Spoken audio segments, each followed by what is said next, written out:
ಭದ್ರಾ ಮೇಲ್ದಂಡೆ ಯೋಜನೆ ಅಡಿಯಲ್ಲಿ ಕೆರೆಗಳಿಗೆಲ್ಲ ನೀರು ತುಂಬಿಸುವುದಕ್ಕೆ ಸರ್ಕಾರಗಳು ತಾಲೂಕಿನ ಬಗ್ಗೆ ನಿರ್ಲಕ್ಷ್ಯ ಧೋರಣೆ ತೋರ್ತಾ ಇರೋದನ್ನ ಕೈಬಿಡುವಂತೆ ಒತ್ತಾಯಿಸಿ ಮೊಳಕಾಲ್ಮೂರು ಪಟ್ಟಣದ ತಾಲೂಕು ಆಡಳಿತ ಸೌಧಕ್ಕೆ ತಾಲೂಕು ಸಮಗ್ರ ನೀರಾವರಿ ಹೋರಾಟ ಸಮಿತಿ ಪದಾಧಿಕಾರಿಗಳು ಬೀಗ ಜಡಿದು ಪ್ರತಿಭಟನೆ ನಡೆಸಿದರು.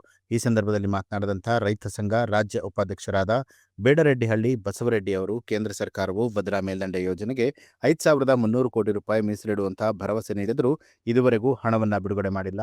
ರಾಜ್ಯ ಸರ್ಕಾರ ಈ ಯೋಜನೆಗೆ ಬಜೆಟ್ನಲ್ಲಿ 5,000 ಕೋಟಿ ರೂಪಾಯಿ ಬಿಡುಗಡೆ ಮಾಡಬೇಕು. ಸರ್ಕಾರಗಳು ರೈತರೊಂದಿಗೆ ರಾಜಕೀಯ ಮಾಡುವುದು ತರವಲ್ಲ ಅಂತ ಹೇಳಿದರು. ಕಳೆದ 25 ವರ್ಷಗಳಿಂದಲೂ ಕೂಡ ಭದ್ರಾ ಮೇಲ್ದಂಡೆ ಯೋಜನೆ ಅಡಿಯಲ್ಲಿ ತಾಲೂಕಿನ ಕೆರೆಗಳಿಗೆ ನೀರು ಹಾಯಿಸುವಂತಹ ಕಾಮಗಾರಿಯ ಆರಂಭಕ್ಕೆ ಹೋರಾಟವನ್ನ ಮಾಡಲಾಗ್ತಾ ಇದೆ. ಜಿಲ್ಲಾಧಿಕಾರಿಗಳ ಕಚೇರಿ ಎದುರು ಅಮರಣಾಂತ ಸತ್ಯಾಗ್ರಹಕ್ಕೆ ಮುಂದಾಗಿದ್ದು ಕೆಲವು ರೈತರ ಆರೋಗ್ಯದಲ್ಲಿ ಏರುಪೇರಾಗ್ತಾ ಇದೆ. ಇದುವರೆಗೂ ಪ್ರತಿಭಟನಾ ಸ್ಥಳಕ್ಕೆ ಜಿಲ್ಲಾಡಳಿತ ಆಗಲಿ ಜನಪ್ರತಿನಿಧಿಗಳಾಗಲಿ ಭೇಟಿಯನ್ನ ನೀಡದೇ ಇರುವಂತದ್ದು ಖಂಡನೀಯ ವಿಚಾರ ಆಗಿದೆ.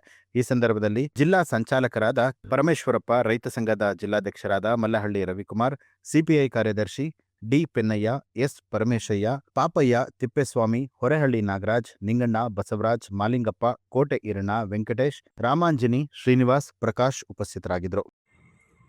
ಮಂಜೂರಾಗಿರ್ತಕ್ಕಂಥ ಭದ್ರಾ ಮೇಲ್ದಂಡೆ ಯೋಜನೆ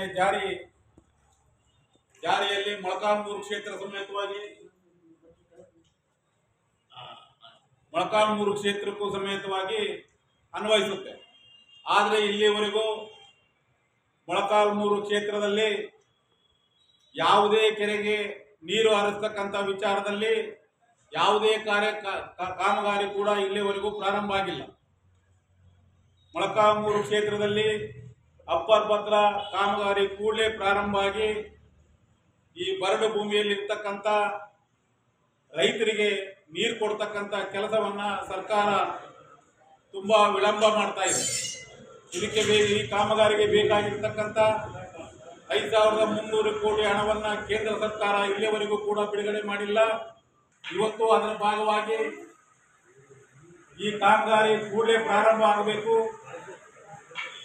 ರೈತರ ಬದುಕು ಹಸನಾಗಬೇಕು, ಹಿಂದುಳಿದ ಮೊಳಕಾಲ್ಮೂರು ಕ್ಷೇತ್ರದ ರೈತರಿಗೆ ನೀರು ಬೇಕೇ ಬೇಕು ಅಂತಕ್ಕಂಥ ಒಂದು ವಿಚಾರದ ಹಿನ್ನೆಲೆಯಲ್ಲಿ ಒಂದು ಹೋರಾಟದ ಭಾಗವಾಗಿ ಇವತ್ತು ತಾಲೂಕು ಕಚೇರಿಗೆ ಬೀಗ ಹಾಕೋದ್ರ ಮುಖಾಂತರವಾಗಿ ನಾವೊಂದು ಪ್ರತಿಭಟನೆಯನ್ನ ಕೈಗೊಂಡಿದ್ದೀವಿ. ನನ್ನ ವೈಯಕ್ತಿಕ ವಿಚಾರ ಹೇಳೋದೇನೆಂದ್ರೆ, ಸುಮಾರು ದಿನಗಳಿಂದ ಆಲ್ರೆಡಿ ಮೊಳಕಾಲ್ಮೂರು ತಾಲೂಕು ಆಫೀಸ್ನ ಇಲ್ಲಿರ್ತಕ್ಕಂಥವೇ ಬಾಗಿಲು ಹಾಕಿಬಿಟ್ಟರಾಗಲೇ, ಆದ್ರೆ ನಮ್ದೊಂದು ಬೀಗ ಇರಲಿ ಅಂತ ಹಾಕಿದ್ದೀವಿ ಅಷ್ಟೇ. ಮೊಳಕಾಲ್ಮೂರು ತಾಲೂಕು ಕಚೇರಿ ವಾಲಂಟ್ರಿ ಆಗಿ ಅವರೇ ಬಹಳ ದಿವಸದಿಂದ ಬೀಗ ಹಾಕಿದ್ದಾರೆ. ನಾವು ಸುಮ್ಮನೆ ಇವತ್ತು ಹಾಕ್ತಾ ಇದ್ದೀವಿ ಅಷ್ಟೇ, ಇದರಲ್ಲಿ ವಿಶೇಷ ಏನಿಲ್ಲ. ಹಾಗೆ ಆದ್ರಿಂದ ಮುಂದಿನ ದಿನಗಳಲ್ಲಿ ಅವರು ಹಾಕಿರ್ತಕ್ಕಂಥ ಬೀಗವನ್ನ ತೆರವುಗೊಳಿಸ್ತಕ್ಕಂಥ ಕಾರ್ಯವನ್ನ ಇಲ್ಲಿರ್ತಕ್ಕಂಥ ಮೊಳಕಾಲ್ಮೂರು ಕ್ಷೇತ್ರದ ಸಮಗ್ರ ರೈತರು ಮಾಡ್ತಾರೆ ಅಂತಕ್ಕಂಥ ಎಚ್ಚರಿಕೆಯನ್ನ ನಾವು ಈ ತಾಲೂಕು ಕಚೇರಿ ಸಿಬ್ಬಂದಿಗೆ ಮತ್ತು ಇಲ್ಲಿನ ಆಡಳಿತಾಧಿಕಾರಿಗಳಿಗೆ ಕೊಡೋದರ ಮುಖಾಂತರವಾಗಿ ಮೊಳಕಾಲ್ಮೂರು ಕ್ಷೇತ್ರದ ನೀರಾವರಿ ಹೋರಾಟ ಇದು ಬಹಳ ಬೃಹತ್ತಾಕಾರವಾಗಿ ಬೆಳೀತೈತೆ. ಮುಂದಿನ ದಿನಗಳಲ್ಲಿ ಮೊಳಕಾಲ್ಮೂರು ಕ್ಷೇತ್ರದ ಎಲ್ಲ ರೈತರು, ಭೂಮಿ ಇರ್ತಕ್ಕಂಥ ಪ್ರತಿ ರೈತರು ಕೂಡ ಈ ಸಂಘಟನೆಗೆ ಬೆಂಬಲ ಕೊಟ್ಟು ಬೀದಿಗಿಳಿದು ಹೋರಾಟ ಮಾಡ್ತಕ್ಕಂಥ ದಿನಗಳು ದೂರ ಇಲ್ಲ ಅಂತಕ್ಕಂಥ ಮಾತನ್ನ ಈ ಸಂದರ್ಭದಲ್ಲಿ ಹೇಳ್ತಾ, ರಾಜ್ಯ ಸರ್ಕಾರ ಮತ್ತು ಕೇಂದ್ರ ಸರ್ಕಾರ ಕೂಡಲೇ ಅಪ್ಪರ್ ಭದ್ರಾ ಯೋಜನೆ ಕಾಮಗಾರಿಗೆ ನಿಗದಿಯಾಗಿರ್ತಕ್ಕಂಥ ಹಣವನ್ನ ಕೂಡಲೇ ಬಿಡುಗಡೆ ಮಾಡಿ ಈ ಚಿತ್ರದುರ್ಗ ಜಿಲ್ಲೆಯ ಒಂದು ನೀರಾವರಿ ಸೌಲಭ್ಯಕ್ಕೆ ಒಂದು ಎಡೆ ಮಾಡಿಕೊಡ್ಬೇಕು ಅಂತಕ್ಕಂಥ ಮಾತನ್ನ ಈ ಸಂದರ್ಭದಲ್ಲಿ ಆಗ್ರಹಿಸ್ತಾ ನನ್ನ ಎರಡು ಮಾತನ್ನು ನ್ಯೂಸ್ ಅಲರ್ಟ್, ನಿಮ್ಮಿಂದ ನಿಮಗಾಗಿ.